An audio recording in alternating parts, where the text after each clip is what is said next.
So, Demetri. Yeah. Are you excited for the Thursday Night Football crap bowl tonight? Yes. I also Two have backup the quality quarterbacks Panthers going head to head. I got the Panthers official beer here. It's a Bud Light. See that? The Bryce Young of beer. Oh, it's beautiful. I'm really excited. I'm not even going to crack this. I'm going to wait till game time to crack this beer. Oh my god. Well, since you're not going to crack your beer, I'll crack mine. Good old mean duck. Everyone knows the drill. It was nice to hear. It's been a little bit. That was great to hear. It has been. Welcome to Let Me Pod to ya. I'm Jacob. You can block me on Twitter. We hate Jacob. I'm here with my co-host Demetri. You can find him on Twitter at Demetri Talks. As you can tell by my very enthused voice, how I felt about the wrestling over the last 2 weeks. Demetri, how did you feel about the wrestling over the last 2 weeks? Super similarly, and I wasn't sure if it was just me because life's been kind of busy for me lately. Mm-hmm. So I wasn't sure if it was just me that it's felt like sort of a little bit of a drag here. But it sounds like it's not just me, so that's lovely. Nope. I think both companies have kind of been shit in the bed lately on lots of stuff that just makes no sense. We'll get into it. Our format here is top of the mid, headline, stock rising, stock falling, lots of stock falling. These can be specific wrestlers, storylines, whatever to kick off a conversation. Demetri, let's start with some good vibes though. Okay. Top of the mid. Oh man, Tozawa. I've been loving this Tozawa stuff. You know how I feel about comedy and wrestling. If it's done right, It's a beautiful thing. And his little dance thing that he's been doing, that little jig. I don't know what about it, but bruh, it's like one of my favorite things. I need to see him do that every week. But I think him joining the Alpha Academy is a great move because it's such a good group, and Chad's just been literally mentoring all these folks, and it just works. It just makes sense. Everybody, it feels like that he touches gets a little bit better. So I'm excited to see him actually get some meaningful TV time other than just kind of being in backstage scenes, doing funny shit every now and then. I also think it's very funny that Tozawa is leading two vastly different lives between Monday Night Raw and NXT. Have you noticed any of that? No, I haven't been tuning into NXT. What's he up to in NXT? He's like a pseudo heel on NXT. And then he shows up on Raw jigging. Yeah. Hilarious. He stole Metaphor's trophy.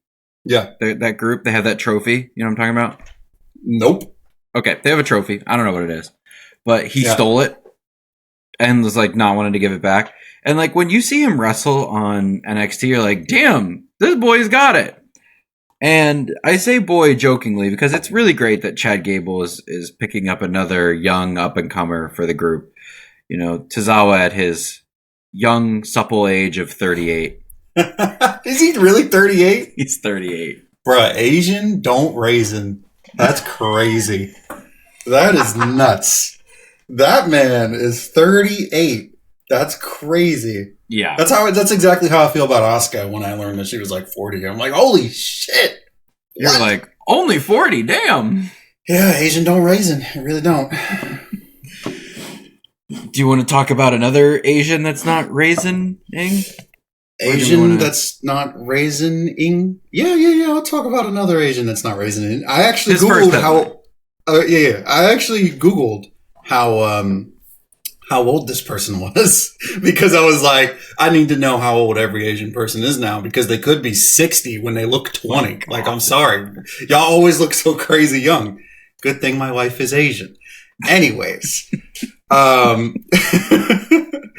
Kairi Sane came back. That was one of the few highlights I feel of Crown Jewel. That was a really boring show, but for me that was very exciting. Let's talk about the return real quick because I subscribed to Fightful Select, so I had a feeling that she was coming because they said that the deal's been done for a while. I didn't know who she was. I was just like, oh, Io's got a friend. Okay, cool. And the crowd also seemed like they had no fucking clue who she was. Yeah, the crowd really acted like nothing just happened. And I was at home, like, I was literally, my reaction was, I was watching it with Janie, and I go, oh my God, is that Kairi Sane? Is that Kairi Sane? And then Michael Cole's like, it's Kairi Sane! And I was like, yes! But the crowd was so lackluster. So, kind of pulled from the moment a bit. Yeah. I don't know. It just, like, the crowd was not knowing what was going on. I mean, like, it made sense. They were just kind of like, what the fuck? It made sense for the match, I guess, that, like, Io was going to cheat to win, but it was a different kind of cheat to win because it wasn't Bayley. And, I mean, Bayley looked like she saw a damn ghost. Mm-hmm. So that was good. But, I don't know. They should have reintroduced her on SmackDown or Raw or something. Because the crowd probably would have had a better idea of what was happening. I would agree with that. I would definitely agree with that. Kind of a strange place to have her debut. Again, the creative called for it, but I don't know how well it worked. Yeah, agreed. We'll see what happens on Schmackadowny. Were you surprised that Io retained? No, I was not, actually. Neither was I. Yeah. I knew there was going to be some kind of shenanigans. Yeah, there's always shenanigans. I'll let you do your other headline because the next kind of three things all bleed together. So they sure do. That's why talk about Vince. That's why I put the one in there. That's in there. I put it there because I was like, ooh, yeah. So, anyways, just a report came out a few minutes ago, or a rumor, or I didn't check too much on it, so I don't know. Fightful's reporting it, so I'll say it's real. All right. Yeah, you always got to be careful with the internet wrestling community. If Sean Ross Sapp says it, it's going to be very well sourced. Yeah. Like, he's... Can we talk about the internet wrestling community real quick? Because I think that's part of the reason why, like, I've been kind of less into wrestling the last couple weeks. Are they just a bunch of bozos? Like, is everybody just fucking stupid? Yo, why makes you say that? Okay, well, like, I follow SRS, and every day there are these fucking idiots in his mentions just going in on, oh, you reported that Punk's not coming back to WWE, but Boozer blah blah blah is saying that he's coming back, and he's backstage, so he would know. And Sapp is like, WWE literally contacted me about this one because they don't want to create the expectation for people buying tickets to Survivor Series that Punk's going to be there. Because he's not going to be there. Yeah. And things can change quickly. And absolutely. Like, people just can't read. They just can't read, Demetri. All of the reporting that I've seen between, like, Metzler and Sean Ross Sapp and Fight, like, all these fucking places, it all says things can change quickly, but as of right now, CM Punk does not have meetings with WWE. He is not coming back at Survivor Series. And people are like, oh, well, shut the fuck up. It's so annoying. Yeah. And it was like the same thing with Kairi Sane. Like, it's like, oh, you said that she wasn't coming back this soon. You said that she was signed to WWE months ago. Why didn't she? Because the creative didn't call for her to show up yet. Yeah, right. That's not hard to get. That's not hard to get at all. That's crazy. It's so stupid. Yeah, it's a weird community, man, because it's like full of, I hate to bash on the wrestling folks, but the wrestling community is pretty bad when it comes to, like, believing false rumors or just a whole bunch of random accounts that, like I create an account tomorrow, get a couple followers, and I tweet, so-and-so will return at this event per just a random, like, person, and then people run with it, and then it becomes a whole big thing, and it's happened multiple times over the last, like, year, for sure. It's or just crazy. Like, media literacy is at such an all-time low. Like you're saying, you could just create an account. Like, if we tweeted from our account, CM Punk to return at Survivor Series per Fightful. Yeah. And it gets picked up. It gets like Fightful 2 retweets. Not reported it. Yep. But if we just say they did, then, again, people will be in Sean's mentions going, oh, why is Let Me Pod to You reporting that you're reporting that they're coming back. It's just so dumb. It is. Sorry. Bro. It's so dumb. No. That was a great point. That was a great vent sesh, and I totally agree. It's really dumb. It's annoying. Like, there are people who are very well sourced. Mm-hmm. Like Dave Meltzer, Sean Ross Sapp, there's a couple others. Like, people who know shit, it's pretty easy to figure out if they know shit or not. Mm-hmm. Like, I don't know, the guy who has his account locked and has Sean Ross Sapp blocked on Twitter, no, I'm not really going to be sticking with what Boozer Wrestling is putting out there. Like, yeah, every blind squirrel finds a nut every now and then, but I just don't get it, Demetri. I just don't understand. Sorry. Vince is selling his stocks. He's selling 8.4 million of his 25 million stocks in TKO. No, that's the total amount that he has. 25 million. He's selling 8.4. Mm-hmm. Do we know the value? A fucking lot. 8.4 million stocks? Yeah. How much? Did you check the value? I'm looking right now. TKO, holy shit. TKO is at 85 or 84.90, so that's 84.9 times 8.4 million. One more zero.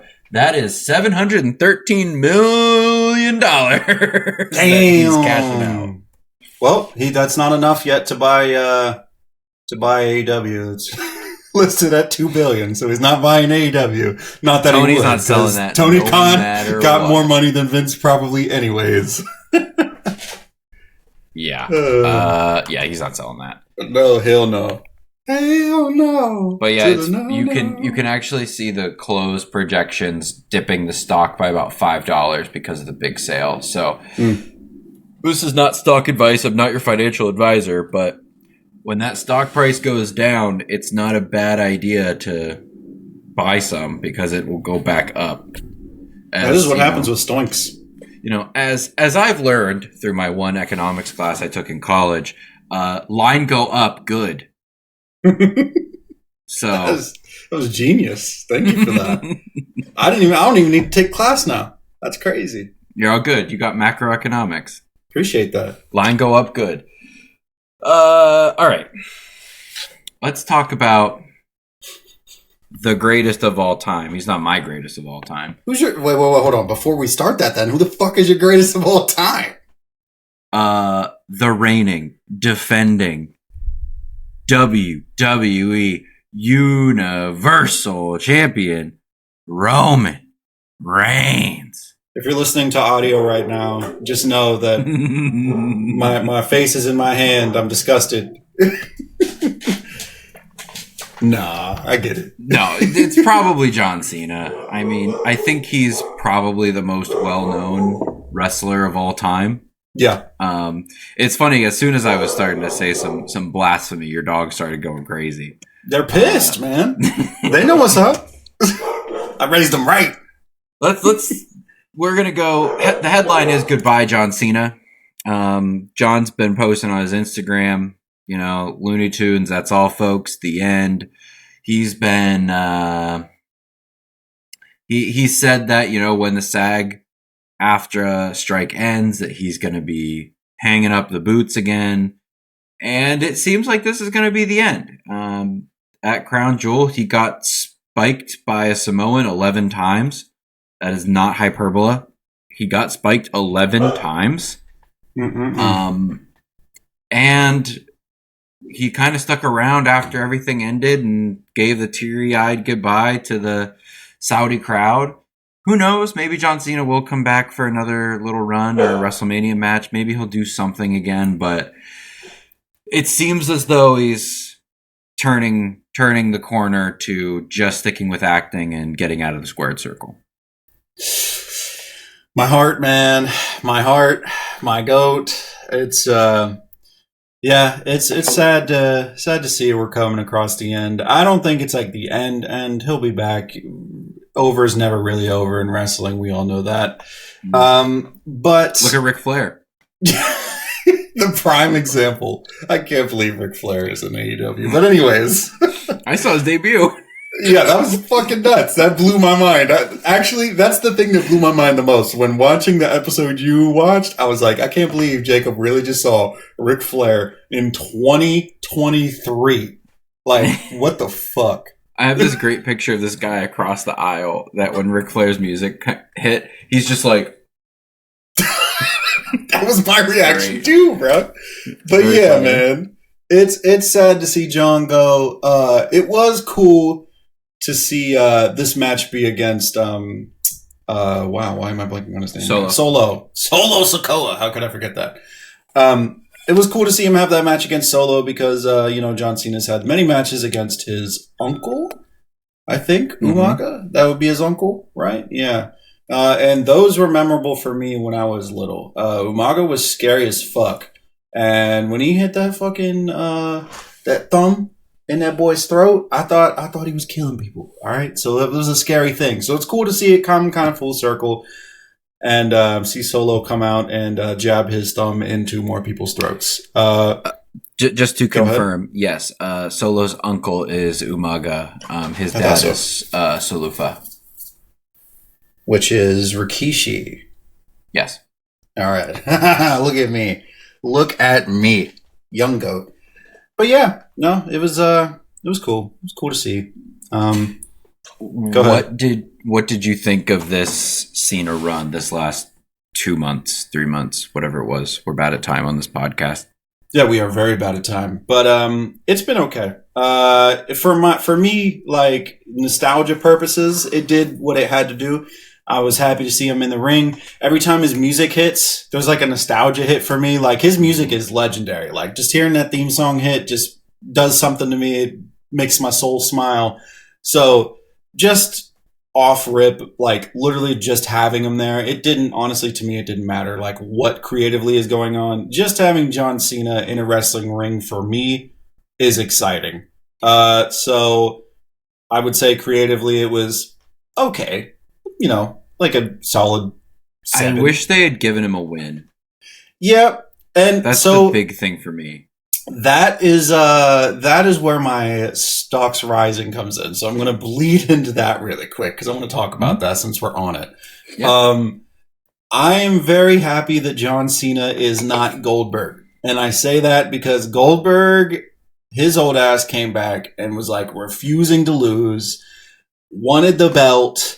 All this stuff because he wanted people, I guess his kids, to see him as a champion. Cool, but at the same time, come on, bro, put some people over. And the complaint of John Cena, a lot of his career was that he didn't put people over. He actually buried people. And I'm not going to blame John Cena for that. I think he's just a cog, like literally just a gear in this big-ass system.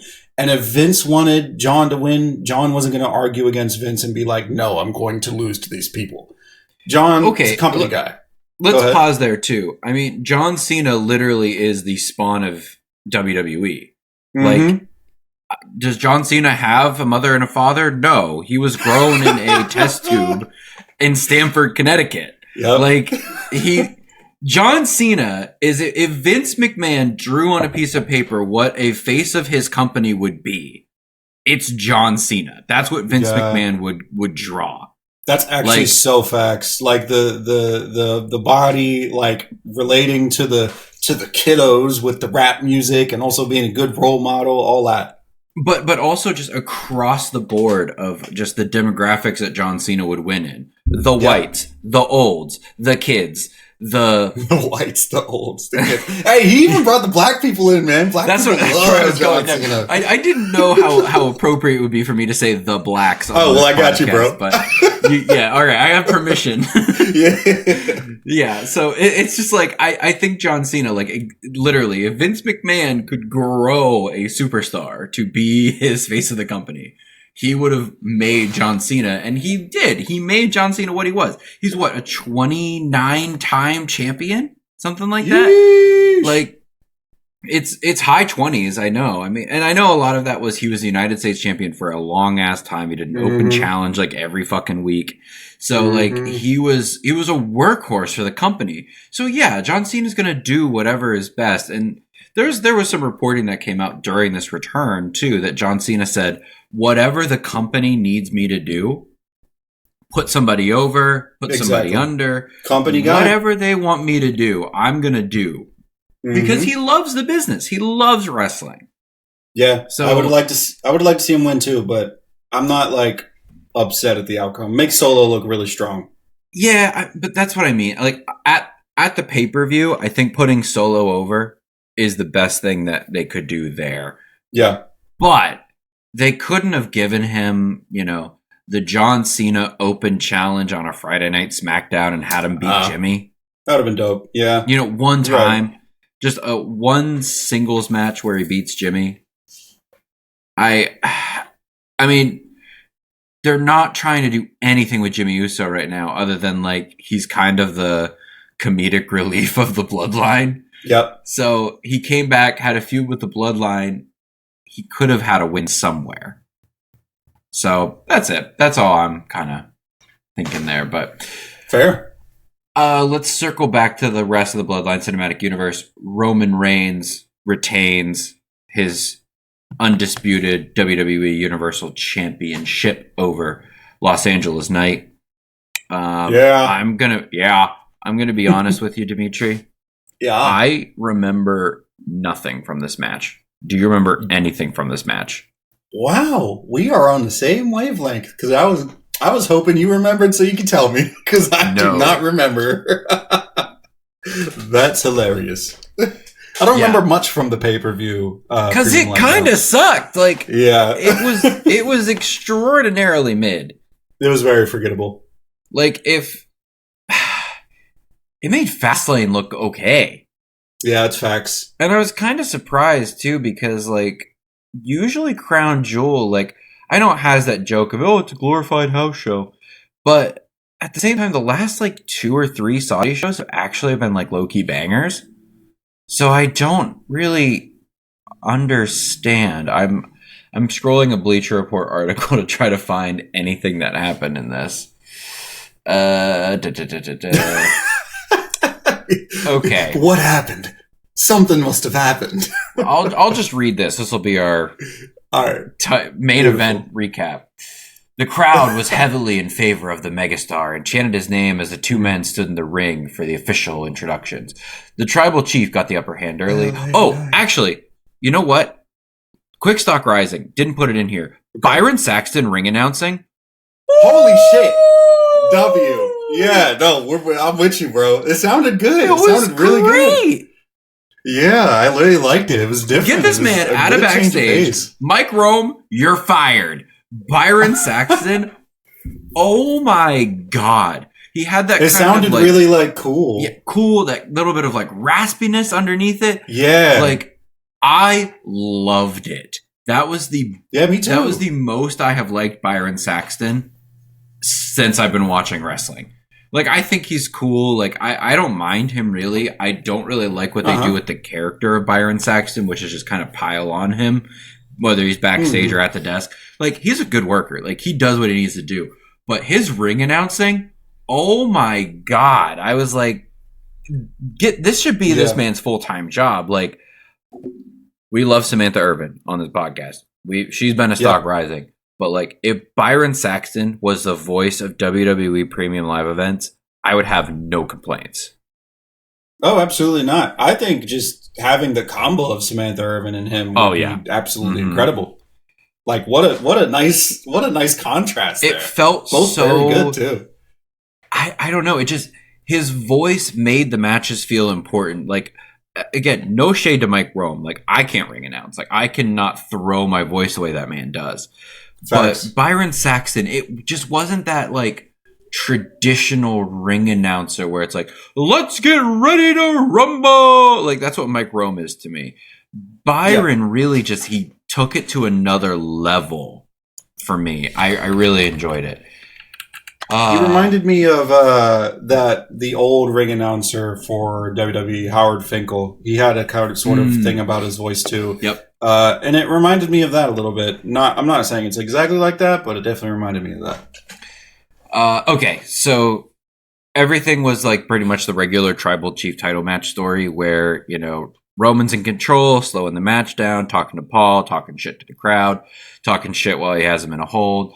all that kind of stuff. LA Knight got some offense in. Then Solo and Jimmy get involved to provide some distractions. Knight kicks out of a spear, almost won with a BFT, but Jimmy pulled Roman's foot up to the rope. Forgot that happened. Good on Jimmy. Did his job. Roman spears LA Knight through the barricade, brings him back to the ring. Another spear. 1, 2, 3. Roman Reigns. Roman Reigns. So surprise. Pretty standard Roman match at this point, to be honest. Pretty standard run of the mill Roman Reigns. And he's not being advertised for Survivor Series, which is like, I love the Tribal Chief. I love the character. I am here for him retaining, but like one title defense since it's SummerSlam. Interesting. Yeah. Like this year, this calendar year of 2023, we've had the Elimination Chamber in Montreal where he beat Sami Zayn almost to death. WrestleMania against Cody Rhodes. I'm glad he retained, but I'm starting to go, I don't know. SummerSlam, who did he beat at SummerSlam? Do you remember? Was it Jay? Yes, it was Jay. Tribal Combat. Yeah. And then now at Crown Jewel against LA Knight, and he's not advertised for Survivor Series. So the next time we probably see the Tribal Chief in a match is the Royal Rumble. Yep. They are really stretching this bad boy out. I don't know how I feel about it. I feel bad about it. I mean, like I get it. He negotiated a great part-time work contract for him. Like he's still on SmackDown, but he's part-time. He doesn't have to defend the belt all the time. I don't need Roman Reigns to have an open challenge on SmackDown. That's not him. That's not his character. Right. But not defending the belt at Survivor Series, which is a big pay-per-view, just doesn't work for me. Yeah, no, I agree. We probably need to see the belt more. If the one benefit is anytime he's there, it feels really special. Yeah, and it feels like something I should tune into. But then you see the match and you're like, here we go again.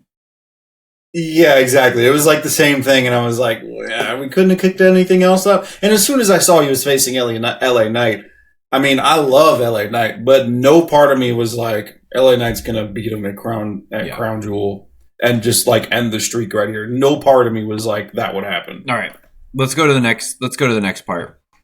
The United States title. I can't believe I'm saying this, but I think Rey Mysterio losing the United States title to Logan Paul is a stock rising for the title. The title itself, just the belt, not the match, because that was fucking stupid. I hated that ending. That was the dumbest shit I've ever seen. Logan Paul's friend, Jason. I don't know who Jason is. Do you know who Jason is, Demetri?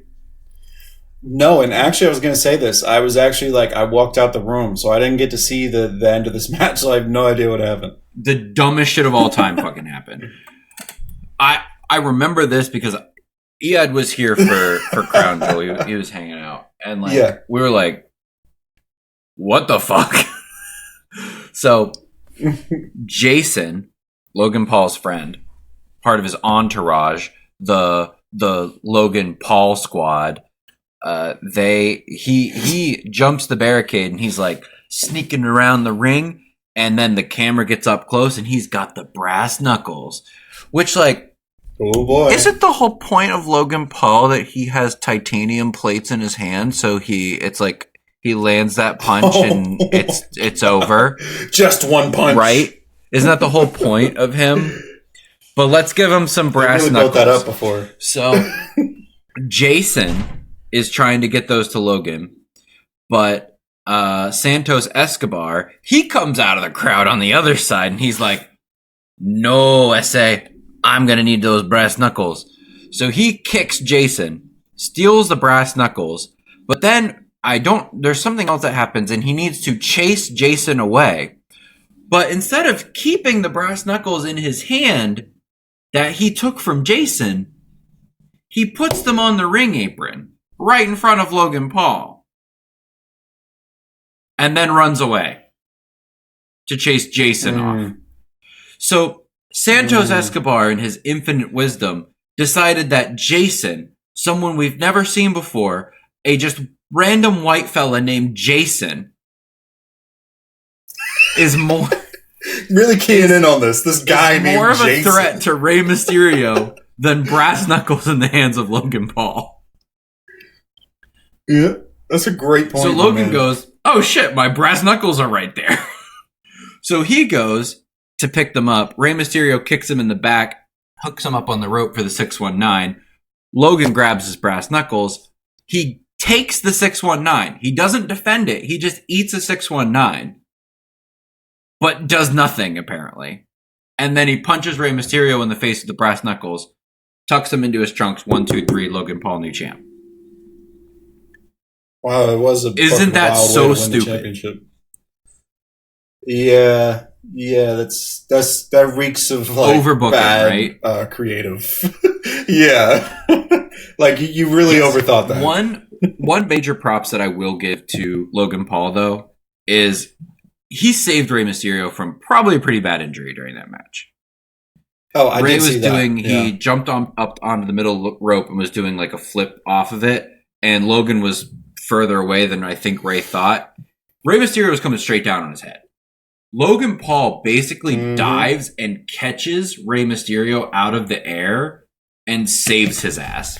So, major props to Logan Paul. That is a proof that, like, as much as I dislike Logan Paul the person, he's a good worker. He can do this job. He can be a professional wrestler. And there's nothing that he has shown in the ring that shows that he can't. So, props to him for catching Rey, and he is our new United States champion. Absolutely, probably the best celeb run we've ever had. Over Bad Bunny? Next to, yeah, I'd give it over Bad Bunny just because he's had more matches and he's actually like won a championship here. But Bad Bunny's a very high second. So, why I kind of wanted to tie this into the main event, do you think this is where LA Knight goes from here? He already has beef with Logan. I would like to say yes, because that would make just a lot of sense. LA Knight's got huge star power in the WWE. Logan Paul's got huge star power outside the WWE. You let the two meet. You let LA Knight win his first belt off of this star. And hopefully that gives LA Knight a little bit more stardom. Because there's not a lot of people in the company that LA Knight can beat right now that are going to give him some sort of like pop that he doesn't already have. But beating Logan Paul would make everybody happy. So it's going to be like a compound. For me, I feel like that'd be like compound excitement. So my next question is, how far do they drag it? Does this get dragged all the way to Mania? Are we going to put the United States title in the Elimination Chamber again? Is it going to be at the Royal Rumble in Australia? Or are we going to do this as a shorter celebrity run and LA Knight gets his belt at Survivor Series? That is a really fucking do you want to know my question. thought? Yes. I apologize because I'm stealing this from another wrestling podcast, and I've been listening to a lot of them over the last couple of days, so I don't remember which one it was. It might be Sour Graps, possibly. But I think Triple H is kind of working WrestleMania backwards, and I agree. They said this on this. I think it was Sour Graps with Kate from Fightful and Alex from Fightful. They said this, and I was like, oh my god, he's 100% doing this. Triple H is doing like a Vince opposite. Vince is just like, let's see where we fucking go. And then WrestleMania becomes where we are.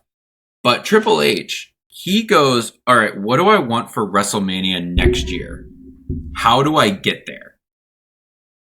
And then that's why we've had this overbooking of the Judgment Day and Cody and Friends, because he needs to fill a lot of time until WrestleMania for Cody.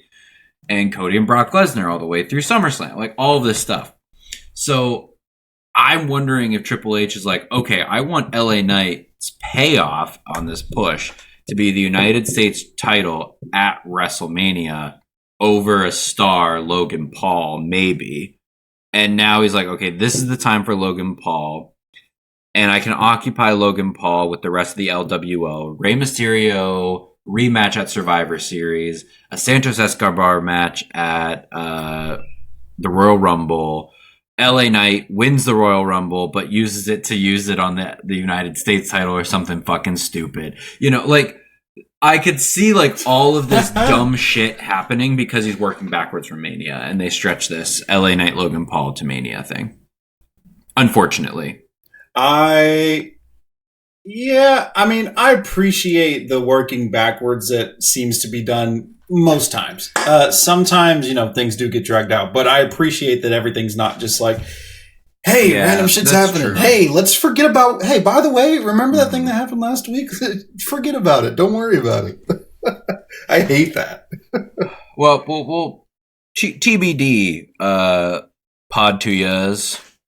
What are our fans pod 2 years? You know what? This is a great question. We're going to have to think about that. What are all 10 of you called? Pod 2 years. I don't think that's good. Anyway, next Stock Rising. GMs. Shit, where are we at? Yeah, GM stuff. Yeah, no, I'm just happy we seem to be sticking with GM stuff for now, is what I was going to key in on, is for now. Because I don't know if it's going to last past War Games. I don't know if they're...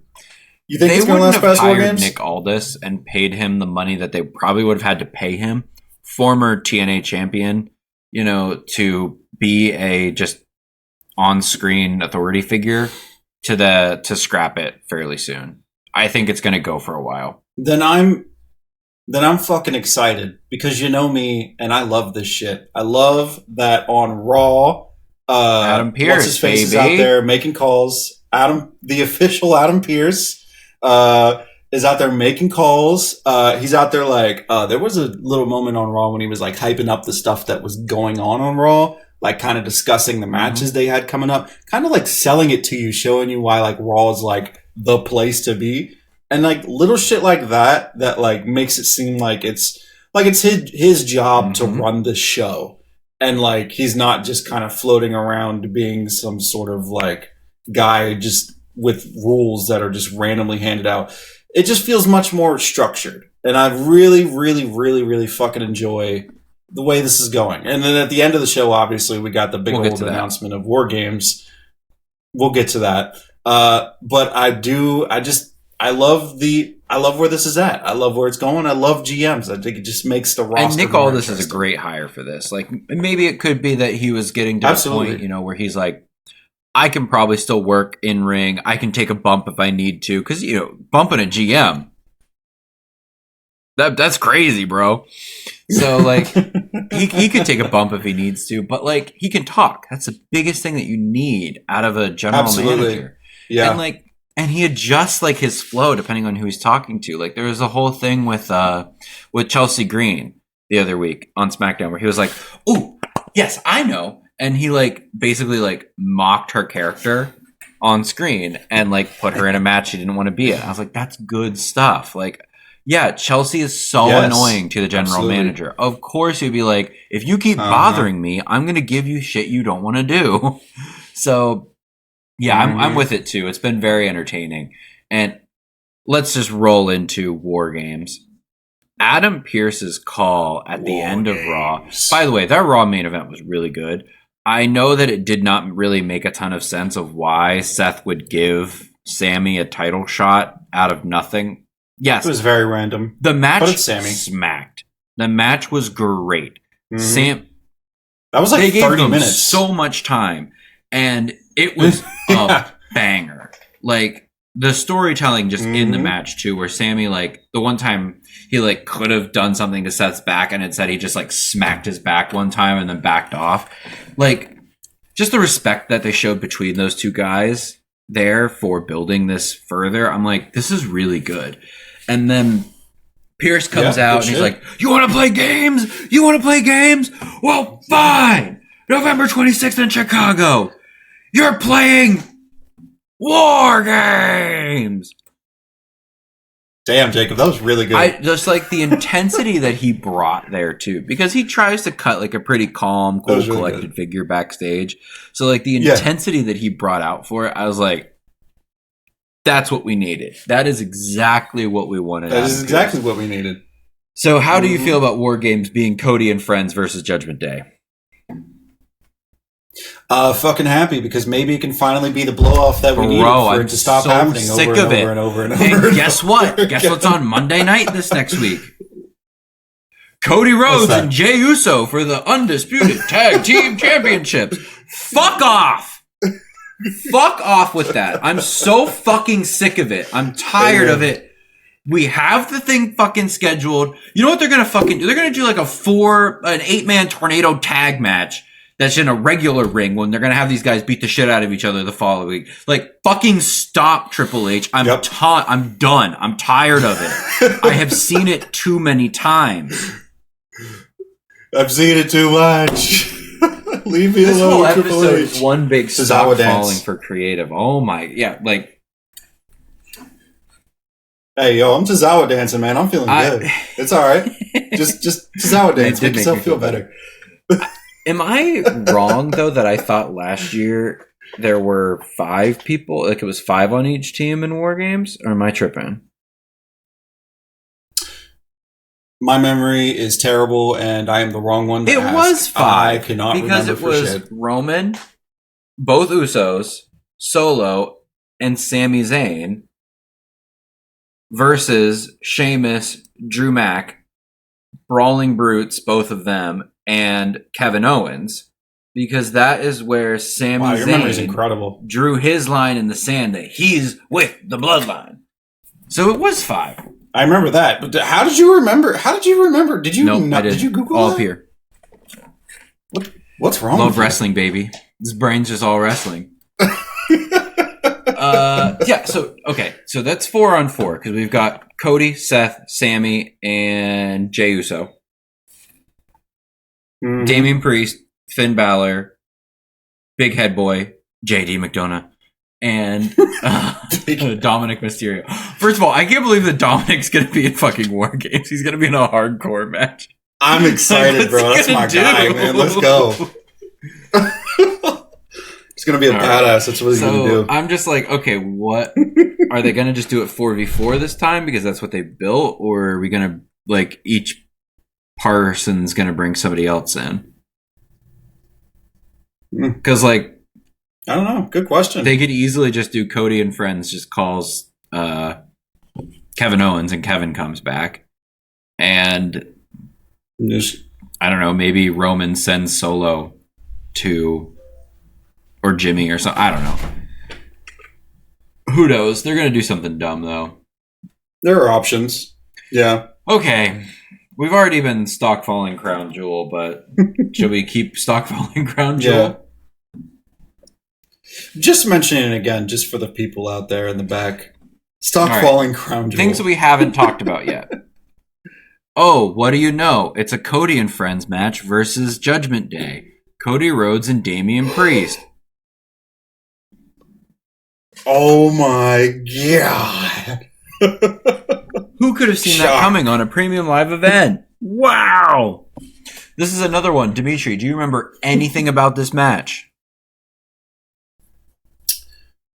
Exactly. No. So, Finn Balor came to ringside, distracted the ref so JD McDonough could help Damian Priest. Jey Uso showed up to take out the rest of the Judgment Day, drive them away with a chair. I do remember that now. So, make this make sense for me. There's 2 fellas. There's Finn Balor and JD McDonough. And then there's one guy, Jey Uso, with 1 chair. I feel like if you and me versus somebody with a chair, we could probably still take them, Demetri. And we do not go to the gym. A little distraction. So, actually, fun fact, I just started last week. One half of us goes to the gym. So one half of us goes to the gym. It's one of those things in wrestling where they're like, Jey Uso with the equalizer. And it's like, it's not a gun. It's a chair. That's a great point. They're like, oh shit, I can't get close, bro. That's a chair. Sorry, Ain't no Damien. way we distracted him. You're going to have to rely on your Damien side to get you out of this one because he's got a chair. We can't do anything. I haven't heard that in so long. Oh, I joke about the Damien side all the time. That was a real bad time. He was the United States champion, and his Damien side. Okay. That was awful. So, and yeah, there was a bunch of like match interference already in the show by this time. So it was like, all right, cool. And then Cody Rhodes gets Damian Priest and hits the Crossroads 3 times to finish it off. Cody wins. Who cares? Cody. Who cares? Yeah. Oh, the other thing. Would you believe it, Demetri, if I told you that Cody Rhodes was battling an injury throughout this match too? What? He was selling an injured ankle the whole time. Shock horror. Oh wow. If anybody knows the 5 to 10 people that listen to this podcast, what wrestlers do when they have to fake an injury, like how do they remember? Because this is something that's gone through my head so many times. Like if you get injured in a match and you got to sell your left leg is hurt, why more often do people not just like switch legs and fuck up? Because absolutely they're professionals. Forget which leg was hurt.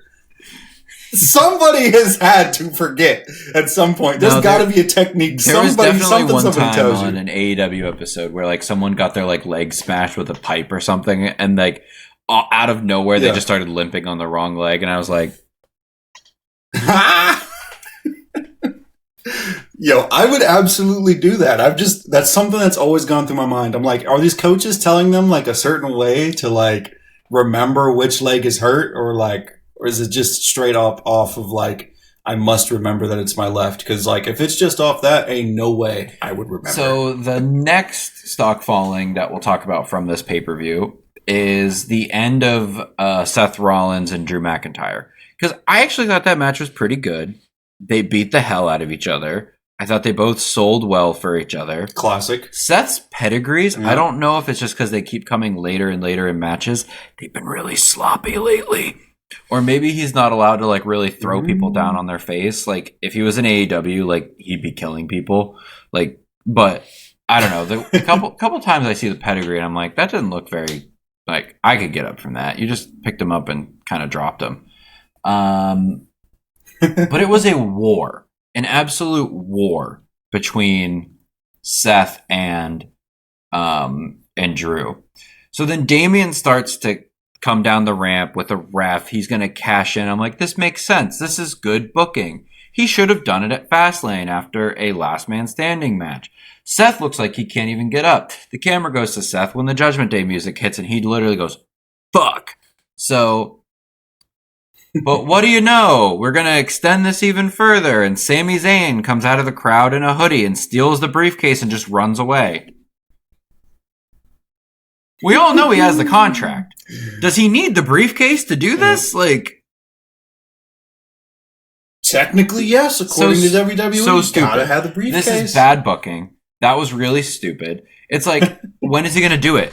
Is he going to do it at the end of War Games or something? Like, I just don't understand like what they're doing here.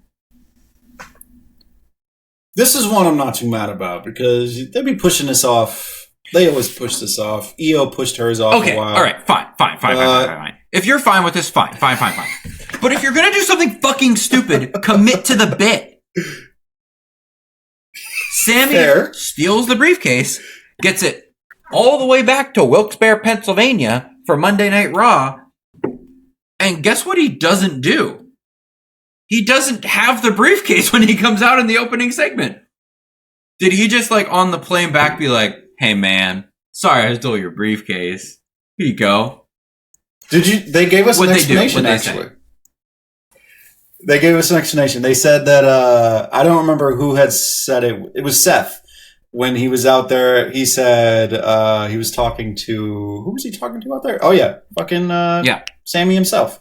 He was out there talking to Sami, and he was like, "Let me guess, you got here, and Adam Pearce made you get that briefcase. Show us, give that briefcase back." And then Sami was like, "Yeah."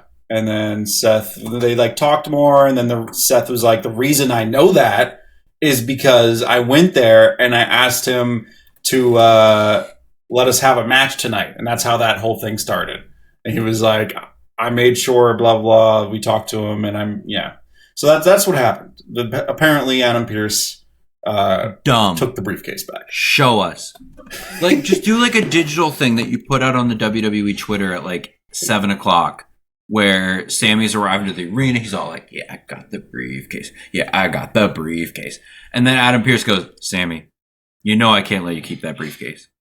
Anything. Just commit to the bit. Like, okay, you can explain it away in magic hands, but like, just show us. It would take 2 seconds. This feels like a halfway point between typical Vince WWE and Triple H WWE, where in Vince WWE we just the briefcase would have just like disappeared and we would have got no explanation at all, but we would have just not have it anymore. And Triple H WWE, typically he does a great job of explaining things and showing us things, but in this scenario, it's just they're all there. Just show it. Yes. Yeah, showing it would have been ideal. I agree. All right.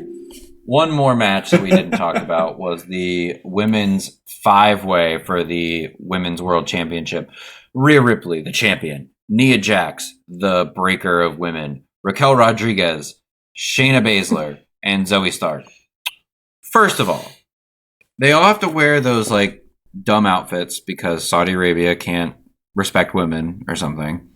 And like, I know it's like her thing that she just does, so it was probably like she went on autopilot. But Raquel like showing us her back when we can't see her back like sent me. I was laughing very hard. I was like, we can't see your back, girl. Like, what are you doing? Yeah.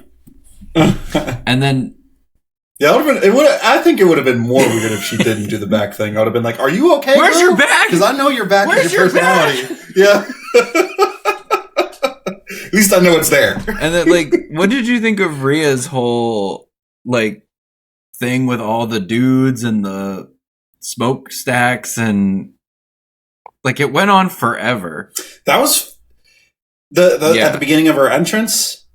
Yeah, that was really fucking weird, and I was so confused as to what was going on. And then her music hit, and it, like she came out like normal, and I was just like, "What did I just watch? Did I just watch some sort of real weird ritual?" Yeah, Ian was like, "Okay, at this point, they either need to have all of these dudes all the way down the ramp, or they got to stop." Yeah, because there's too many of these dudes. Yeah, it was really weird. It was weird. There was no explanation. It was just like, I mean, special entrances are a thing, but it was just like, it felt like a half-baked special entrance. I will tell you the only thing that I remember from this match. Okay, I'm going to tell you my only thing. It'd be really funny if it is the same thing. Shayna Baszler putting 2 people into a submission maneuver at the same time. That was sick. Okay, I remember 2 things. That wasn't going to be my thing, but I remembered that. And I remember Zoe Stark doing the running thing where she like ran off the rope and then jumped. That was really fucking cool. That's a memory of mine. So shout out to her for that. That was cool. That was cool. Mm-hmm. But yeah, those are my 2 things. The Shayna thing though, like I was like, what happens if they both tap? They weren't going to. It was really one of those. It's a 5-way. Somebody just kick her in the head. And it took Zoe Stark forever to kick her in the head. Let's go back to Bleacher Report and see what else happened. Well, we know Rhea retained. So yeah, surprise, surprise. This is another one of those. It felt like this pay-per-view was just a lot of status quo. Things you expect to happen happened. Yeah, like exactly how you expected it to go. It went. And it's just like, all right, well, didn't need to watch that. Yeah. Rhea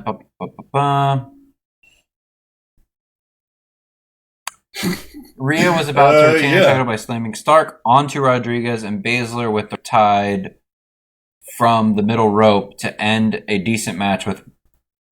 Oh, she was able to. So, yeah, hit Baszler with a riptide onto... No, Stark onto Rodriguez and Baszler with a riptide. Sure. Shayna took the pin. Who cares? Sure. What do you think of Zoe Stark getting a title match? When as expected. Series? I don't think she's earned it. Okay. Yeah, storyline wise, I would say she didn't earn it. But like, as far as like in ring goes, I've liked watching her wrestle.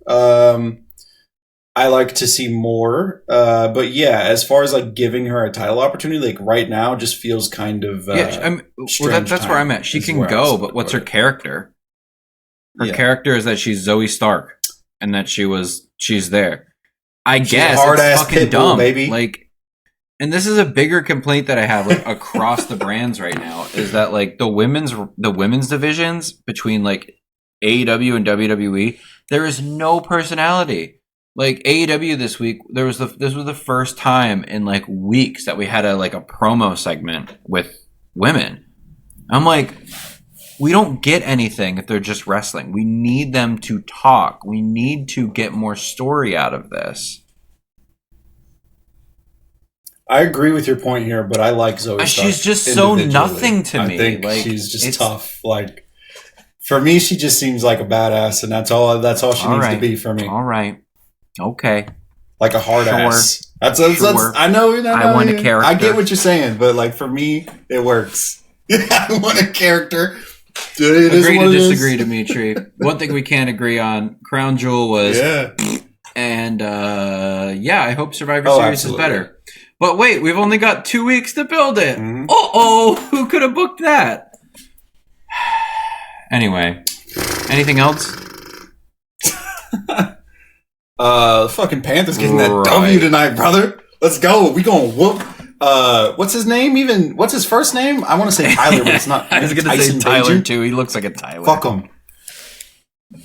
He's just a white guy. We gonna whoop his ass. Bryce gonna go out there and get 3 tutties, maybe 400 yards. Here's the thing for the Bears. I'm just kidding. Really funny about this game. They win whether they win or lose. They beat the Panthers. They maintain that number 1 pick. They lose to the Panthers. They keep their own pick better. So no matter what happens, it's a beautiful thing. The Bears win. I think the ultimate hilarious outcome of this game would be a tie. That would be just so funny. That would make me so happy. That would be so funny. I am not going to watch this football game because I do not give a shit about either team. Yeah, I doubt most people will. Bears fans only. It's a Bears fans and Panthers fans game. Those are the only people that are watching. If people tune in to Thursday Night Football and they go a full 4 quarters and an overtime period, and this game ends like 9-9, 3 field goals each. Chef's kiss, please. That would be excellent. I'm very excited for it. You see, I got my Frankie Louvu jersey on because he's a Oos. I've got my AC Milan jacket. Bloodline. Okay, buddy. I'll see you. Anything else, Demetri? Anything else? All right. Hopefully the wrestling gets better, folks. We can only talk about how good it is if it's good. Thank you for listening. You can follow us on Twitter and TikTok and YouTube at LemmyPod to ya. You can find Demetri at Demetri Talks. You can find me at We Hate Jacob. That's hate with an 8.